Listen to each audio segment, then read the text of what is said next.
ดินแดนที่ร้อนระอุทะเลทรายชวนหลงกับดงกับระเบิดต้องเดินผ่านอุปสรรคมากมายปีนเขาล่าสัตว์ส่องสัตว์หนีเจอพายุอีกมากมายเมน vs วูกูสู้กับใครสวัสดีครับผมแบกเกียนครับผม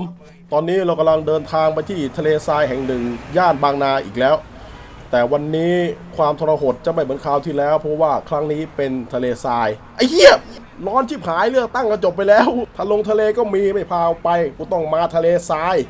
มีแต่ดินมีแต่หญ้ามีแต่ทรายไม่มีของกินไม่มีมินิมาร์ทมีแต่ไอแดดที่มันร้อนมาปูดข้างบนนี่แหละแต่พูดถึงประเทศไทยเรื่องแดดในความแสบของแดดเนี่ยมันสุดยอดมันแสบไปข้างในผิว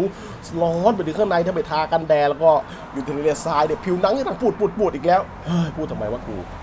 กเสียงกากูก็พากจะพูดแล้วนะตอนนี้เราอยู่กันที่ทะเลทรายแล้วครับผม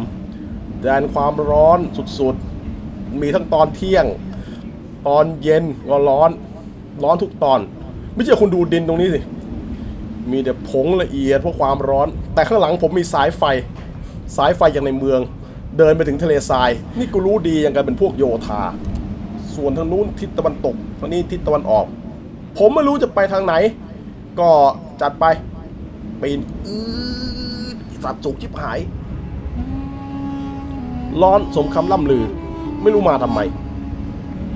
เดินต่อไปผมคาดหวังว่าข้างหน้าจะมีที่ผมอยู่อาศัยผมเดินต่อไปแล้วก็เดินต่อไปด้วยความร้อนเอาล่ะคุณผู้ชมครับตอนนี้มันก็ถึงจุดชมวิวจุดหนึ่งแล้วแต่ผมถ่ายวิวทุกคนดูไม่ได้เพราะว่าตากล้องผมอยู่ข้างล่างโอ้ยอร่อยมากโอเคตอนนี้เราก็ต้องหาทางเอาตัวรอดกลางวันเนี่ยแดดจะแรงผมจะถอดเสื้อไม่ได้แต่ตอนนี้เริ่มเย็นผมจะถอดเสื้อทุกคนดูนั่นคือทิศตะวันตกคุณดูแดดมันตกไปแล้วมันลงไปเรียบเลยผมจะถอดเสื้อแล้วโอ้ร้อนสบายใจดีขึ้น อารมณ์ดีและฝั่งนั้นคือทิศตะวันออกที่ผมจะไปตอนแรกแต่ว่าผมเปลี่ยนใจไม่ไปแล้วฝั่งนั้นไม่ไปผมจะไปฝั่งนี้แทนผมกลัวหลงเอาถุงน้ำดีไปด้วยเดี๋ยวเราต้องเดินทางกันอีกไกลนะวันนี้โอ้ตอนนี้เราถึงดินแดนที่เป็นที่โล่งแห่งหนึ่งร้อนมากผมต้องการจะพักผ่อนบริเวณนี้แล้วดูซิว่าวันนี้เรามีอุปกรณ์อะไรมาบ้างเดี๋ยวเปิดกระเป๋าเดี๋ยวนี้แหละถ่ายกระเป๋าสักทีสิวะนี่ตอนนี้เราก็มีสิ่งนี้ที่คุณผู้ชมอาจจะไม่ค่อยได้เห็นเก้าอี้สนามอเนกประสงค์ของเรานี่เองผู้หงายตั้งแต่ซื้อมาก็ไม่เคยได้กางเลยเพิ่งจะกางวันนี้ไอชิบหายกางใหม่แป๊บนึงพังหรือยังวันเนี้ยโอ้ยนี่แหละต้องอย่างนี้โอ้ยสบายใจอากาศร้อนแบบนี้เรามีเวลาว่างเยอะไม่รู้จะไปทางไหนหลงแสบตาไปทางนี้ก็ผิดไปทางนี้ก็ไม่ได้ไอ้คุยใครโทรมาวันนี้โอเคคุยเสร็จแล้ววางสายแม่งไปแล้วกล้องส่องทางไกลจริงๆจะเอาเป็นกล้องส่องทางไกลแต่ไม่มีเลยเอากล้องถ่ายรูปมาส่องทางไกล ใครๆก็อาจจะคิดว่าผมลำบากที่อยู่ในทะเลทรายถึงแม้อากาศจะร้อนขนาดนี้เฮ้ยอุ้ยร้อนอุ้ยเช็ดหน้าจริงๆแล้วสะบัดก่อนแล้วค่อยพูดต่อต้องรัดอยู่ในทะเลทรายต้องรัดต้องโพกเอาไว้ไม่รู้ทำไมทำตามเขาถึงเราจะอยู่ในทะเลทรายที่มีความกว้างความร้อนอากาศร้อนความแห้งไม่มีอาหารไม่มีน้ำเราก็ต้องทำใจให้สบายแล้วเอาสมาร์ทโฟนเราขึ้นมาเตรียมเล่นได้ถ้าเรายิ่งเครียดยิ่งกังวลเนี่ยเราจะส่งผลไม่ดีต่อร่างกายของเรานะฮะเดี๋ยวเรามาดูว่าเราจะดูช่องอะไรได้บ้างช่องนี้เขามีชาแนลใหม่ช่องเขาดีมากเลยนี่ครับ Unbox EP 51ช่องนี้เลยอุ้ยอันนี้เลยโอ้โหสนุกสุดๆคุณผู้ชมต้องคอยดูโอ้โหพิธีกรก็หน้าตาดีอุ้ยว้าวสุดยอดจริงๆช่องนี้แหละแต่ดวงใจดูกลางแดดในทะเลทรายยังไม่มีความร้อนโอ้ยรักช่องนี้จริงๆสนุกรายการมึงสนุกอะไรขนาดนี้สนุกเวอร์เกินเหตุเนี่ยดูกลางแดดโอ้ยแล้วก็เป็นรายการเกี่ยวกับการเปิดกล่องคุณผู้ชมครับของใหม่ๆของแปลกๆดูที่นี่เสียเวลามาดูเราจะไปทำอย่างอื่นกันดีกว่าเฮ้ยนี่ก็ใกล้จะเย็นแล้วผมเก็บของเก็บเก้าอี้ก่อนเก้าอี้นี้เป็นเก้าอี้สนามที่ผมได้จากออสเตรเลียอย่างดีทำด้วยเหล็กไทเทเนียมสามารถเอาไว้ขุดดินได้ไม่มีการแตกหัก เวลามาในทะเลทรายร้อนๆแบบเนี้ยคนบ้าจะไม่พกน้ำมาแล้วก็ต้องพกน้ำมาเลยไม่ใช่มาอดตายอยู่ในนี้นี่ไงน้ำของผมมีน้ำแข็งข้างในดูดโชว์แซ่บ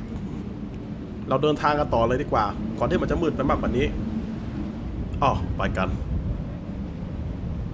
หอยใหญ่ไข่แดงแหล่งวัฒนธรรมแต่ไม่ใช่ตอนนี้ผมเริ่มหิวแล้วตาผมลายผมเห็นตรงนู้นมีสัตว์อยู่1ชนิดข้างหลังผมมีรถบรรทุกด้วยก็จะเป็นเก้งทะเลทรายพันธุ์นี้หายากมันกำลังเลียไข่ตัวเองเพื่อทำความสะอาดเดี๋ยวเราต้องย่องเข้าไปดูนั่นสิครับแม่สาวน้อยโอ้มันช่างสีน้ำตาลสวยนี่เราอยู่ใต้ลมไม่เป็นไรสบายมากมันจะไม่ได้กลิ่นของเรารับรองเราเข้าไปแล้วมันไม่รู้ตัวมันเริ่มมองมาทางผมแล้วครับมันเริ่มรู้ตัวผมจะต้องรวดเร็วกว่านี้โดยถึงน้ำแล้วมันลุกขึ้นตัวแล้วไล่ไปแล้วมาเลยเฮ้ยอย่าเป็นนี้ตาบัน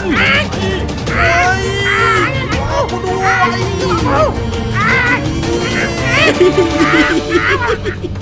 จัดจับแกล้งภูเขาเนี่ยมันโอ้ยไม่ใช่เรื่องง่ายอย่างที่เราคิดไว้หมดสิทธิ์นะฮะตัวนี้โอ้ยร้อนเหนื่อยก็เหนื่อยมีแต่น้ำกินน้ำมาทั้งวันผมไม่รู้จะไปทางไหนต่อแล้วจริงๆแล้วตอนนี้ผมหลงทั้งที่ข้างหลังก็มีถนนโอ้ยถ้าไม่มีน้ำผมแย่แล้วต้องเอาน้ำมาถูหน้าแบบนี้ถูตัวด้วยฟินแดก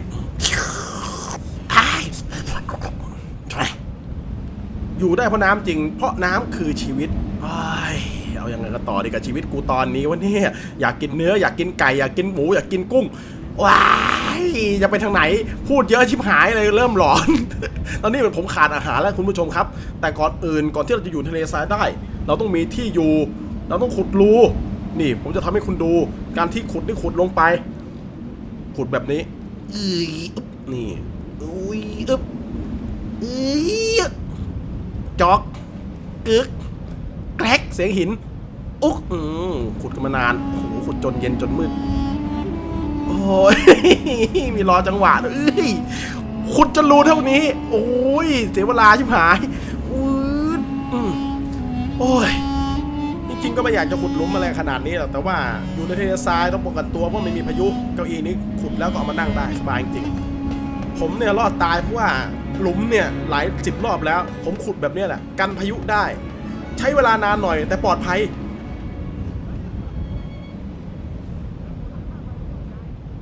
เฮ้ยพายุมานี่มันกันได้พี่ชิบหายฝุ่นเข้าตากูโอ้ยต้องเอาชีวิตรอดเอาขึ้นจากหลุมไปก่อนกูไม่น่าลงมาอยู่ในหลุมลมแรงฝุ่นก็เข้าตาต้องเอาชีวิตรอดให้ได้เกือบลืมน้ำโอ้น้ำมันทำไมวะเนี่ยชีวิตกูนี่เอารอดก่อนโอ้ยทุลักทุเลชิบหายโอ้ยกระโดดทำไมวะเนี่ยโอ้ยต้องหนีโอ้กูล้มแบบมีเทคนิคโอ้ขาดกูทำไมโอ้นั่นมันบ้านคนโอ้คุณผู้ชมครับนี่ผมหนีพายุทรายมาเจอบ้านคนโอ้โหภูมิใจมีความสุข